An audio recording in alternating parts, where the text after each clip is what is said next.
큰 민족을 이루고 내 이름을 창대케 하리니. 이러한 제목으로 같이 늘어나겠습니다. 창세기 12장 2절 내가 내게 보여줄 땅으로 가라. 내가 너로 큰 민족을 이루고 내 이름을 창대케 하리니 너는 복이 될지라.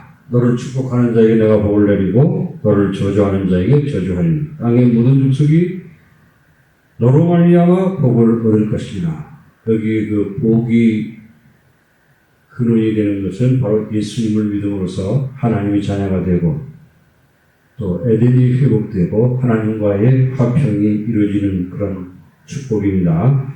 내게 보여줄 땅으로 가라. 내가 내게 보여줄 땅으로 가라. 그렇게 나이가 75세였습니다. 아브라함에게 바라보라고 하셨고 은을 주셨습니다. 끊임없이 바라보고 가라는 것입니다. 저도 내 고향과 친척과 아비집을 떠나 하나님이 보여줄 땅으로 지금 제주시 땅으로 왔습니다. 시골에서. 그러기 위해서는 아브라함이 과거에 묶여 있으면 안 됩니다. 부모나 전토나 친척이나 아비집을 떠나라는 것입니다. 우리 아버지도 살아계셨으면은 유교 사상을 절대 버리지 말라. 너는 예수 믿어도 내 동생들은 예수 믿지 못하게 하라. 아마 제사 때문에 그런 것 같았습니다. 우리가 살아오는 세상 습관, 육신의 정욕, 안목의 정욕, 일상의 자랑을 떠나야 합니다. 하나님 없이 살아온 인본주의적 삶을 버리고 하나님이 보여주실 땅으로 가라는 것입니다. 내가 너로 큰 민족을 이루고 내게 복을 주어 내 이름을 창대케 하니 너는 복이 될지라고 말씀하고 있습니다. 우리 미래의 삶은 예수 그리스도의 십자가 부활인 것입니다. 십자가 부활을 통해서 하나님이 죄 용서함의 은혜와 의의 은혜를, 거룩함과 성령 충만을, 치료와 건강의 은혜를 예비해 놓고 아브라함의 축복과 형통을 은혜로 예비해 놓고 부활과 영생과 천국을 예비해 놓으신 것입니다. 복받는 길이 바로 예수 믿는 길입니다. 그의 나라와 그의 의를 먼저 구하라. 내 친척과 아비집을 떠나 하나님의 지시할 땅으로 가라고 말씀하셨습니다. 하나님이 복 주시고 보호해 주십니다. 저도 고향과 친척과 아비집을 떠나기 위해서 우리 아버지가 하늘나라에 먼저 보내시고 고향을 떠나게 하셨습니다. 동생들과 함께. 그래서 예수를 우리 동생들이 대부분 다 믿습니다. 그다음 두 번째로 눈을 들어 동서남북을 바라보라. 우리는 여기에서 배울 것은 조카 롯과 재산 싸움이 일어났습니다. 아브라함도 은금이 풍부하고 진성이 풍부한 것이 아니라 조카 롯도 은과 금이 풍부하고 진성이 풍부했습니다. 가난해야 좋은 신자라는 것은 대단히 잘못된 신학인 것입니다. 우리 신자들도 은과 금이 풍부해서 과부나 고아를 그 환난에서 도와줄 수가 있는 것입니다. 창세기 13장 1절에 아브라함이 애굽에서 그와 그의 아내와 모든 소유가 롯과 함께 내게로 올라가니 아브라함의 가축과 은금이 풍부했더라고 말씀하고 있습니다. 창세기 13장 5절 6절은 아브라함이 이른 롯도 양과 소와 장막이 있으므로 그 땅이 그들이 동거하기에 넉넉하지 못했으니 이는 그들이 소유가 많아서 동거할 수 없었다고 말씀하고 있습니다. 삼촌의 목자들하고 조카의 목자들하고 좁은 땅에서 서로 목장을 많이 얻으려고 싸움이 벌어졌습니다. 그래서 아브라함이 조카보고 먼저 좋은 땅을 택하라고 말씀했습니다. 그 후에 하나님께서는 아브라함에게 동서남북을 바라보라. 당신은 무엇을 바라봅니까? 마음에 성공한 우리 자신을 바라보십시오. 창세기 14장 14절로 롯이 아브라함을 떠난 후에 여호와께서 아브라함에게 이르시되 너는 눈을 들어 너 있는 곳에서 북쪽과 남쪽, 동쪽과 서쪽을 바라보라. 보이는 땅을 내가 너와 내 자손에게 주리니 영원히 이르리라고 말씀하고 있습니다. 그리고 내 자손이 땅에 티끌을 갖게 하리니 사람이 땅에 티끌을 셀 수 있는데 내 자손도 세리라고 말씀하고 있습니다. 장사가 잘 되는 것을 바라보십시오. 교회가 부흥하는 것을 바라보십시오.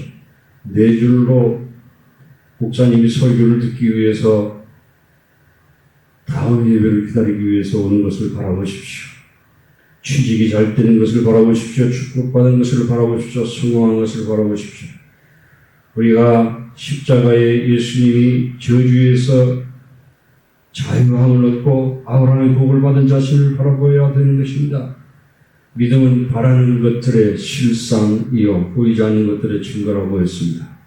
바라보고 있으면 그것이 이루어지는 것입니다. 내 믿음대로 될지어다. 로마서 4장 17절에 기록된 바 내가 너를 많은 민족의 조상으로 세웠다는 것이 그의 믿은 바 하나님은 죽은 자를 살리시며 없는 것을 있는 것 같이 부르시는 이시라. 무에서 이유를 창조하시는 분이십니다. 하나님은 없는 것을 있는 것으로 하나님은 생각하고 꿈꾸고 믿고 불어나는 것입니다. 생각을 긍정적으로 하고 분명하게 바라고 확실하게 믿고 입술로 고백하는 것은 우리의 삶을 창조하는 위대한 힘이 되는 것입니다. 믿는 자는 불신자보다 더 많은 복을 받아야 합니다. 세계에서 가장 큰 부자는 록펠러입니다. 그는 젊은 시절에 돈벌이 한다고 너무 배워서 불치의 병에 걸렸습니다. 그리고 사람들이 원망도 많이 들었습니다. 그래서 그는 회개하고 하나님이 주신 꿈을 쫓아서 자기 재산을 통틀어서 자선 사업을 했습니다. 그는 재산을 통틀어서 대학을 12개를 세우고 예배당을 4,000개를 지었습니다. 엄청난 사업을 하고 죽으려고 작정했는데 하나님의 영광을 위해서 이웃을 돕기 위해 일한 일에 자기 재산을 쓰니까 하나님이 그 생명을 연장시켜 주어서 거의 100살까지 살게 되었습니다. 하나님은 우리가 모든 일에 항상 모든 것이 넉넉하여 모든 일을 풍부하게 하시기를 원하십니다. 경주부 기자가 록펠러에게 부자의 비법을 쓰는 어머니로부터 세계 제일 큰 부자가 되는 비결을 배웠다. 하나님을 아버지로 항상 섬겨라. 둘째 목사님을 아버지로 섬겨라. 셋째 11조를 철저히 하라고 했던 것입니다. 믿는 자들은 그 누구보다도 더 큰 복을 받아야 됩니다.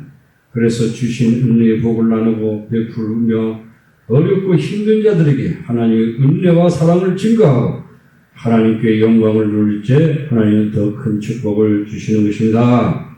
세계의 모든 정치, 경제, 사회, 문화 분야에 노벨상을 가장 많이 받은 민족이 유태인입니다. 미국의 역사학자 찰스 비어드는 유대인의 성공 비결은 하나님 말씀을 잘 지켰기 때문이라고 했습니다. 토마스 스텔리는 하나님이 나를 잘 살게 해주신다. 나는 반드시 부자가 된다는 믿음으로 바라볼 때 우리는 백만장자가 될 수 있다고 말했습니다. 하늘을 우러러 묵별을 셀 수 있나 보라. 아브라함은 가나안에 들어와서 85세가 됐는데도 자손이 없었습니다. 그래서 하나님께 기도했습니다. 그때 하나님께서는 하늘의 별을 보라고 말씀하셨습니다. 바라는 것들의 실상입니다. 별들을 바라보라는 것입니다. 아브라함은 별들을 바라보기를 100세까지 바라보았습니다. 아브라함은 삶의 중대한 고비마다 하나님께 그에게서 꿈으로 보여주심으로 해답을 주셨습니다.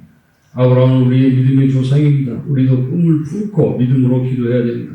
마음에 꿈을 품고 그것을 안고 기도해야 됩니다. 막연하게 기도하지 말고 없는 것을 있는 것 같이 바라보고 건강을 바라보고 직장을 바라보고 물질적인 축복을 바라보고 믿고 기도하고 입으로 신하는 놀라운 기적의 역사가 일어나는 것입니다.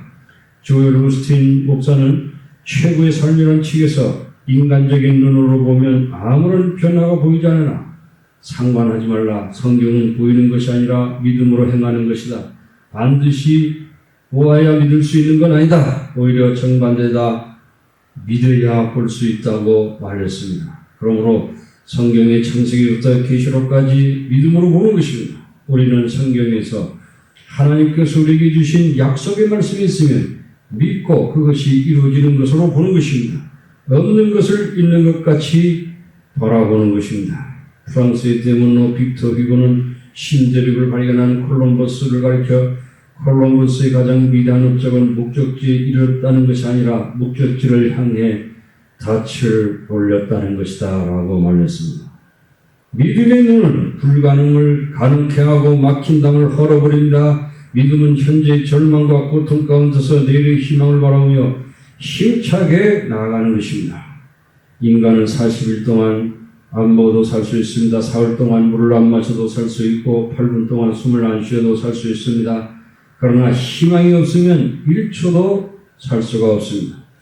복음전도자 오리슨 스워트 와데는 세상에 희망만 한 명약은 없다고, 희망 같은 명약은 없다고 말했습니다. 아무리 좌절하고 절망적인 사람에도 희망의 주사를 놔주면 살아 일어나는 것입니다. 희망은 중요한 것입니다. 희망은 예수 그리스도 안에서 영원히 하나님 우리 주신 것입니다. 십자가에서 예수님이 다 이루었다고 말할 때 영원히 죄인이 구원받을 수 있는 길을 열어놨습니다. 영원히 새로워질 길을 열어놓은 것입니다. 어떠한 병자도 고침받을 수 있습니다. 우리 연약한 것을 담당하시고 질병을 짊어지셨기 때문에 예수님 안에 희망이 있습니다. 아브라함은 우리에게 꿈과 희망을 갖고 살 수 있다는 것을 보여주셨습니다. 그럼 우리는 아브라함에게 바라보는 것에 의하여 항상 희망을 준 것입니다. 예수 그리스도를 통해서 우리는 항상 희망을 가져야 할 것입니다.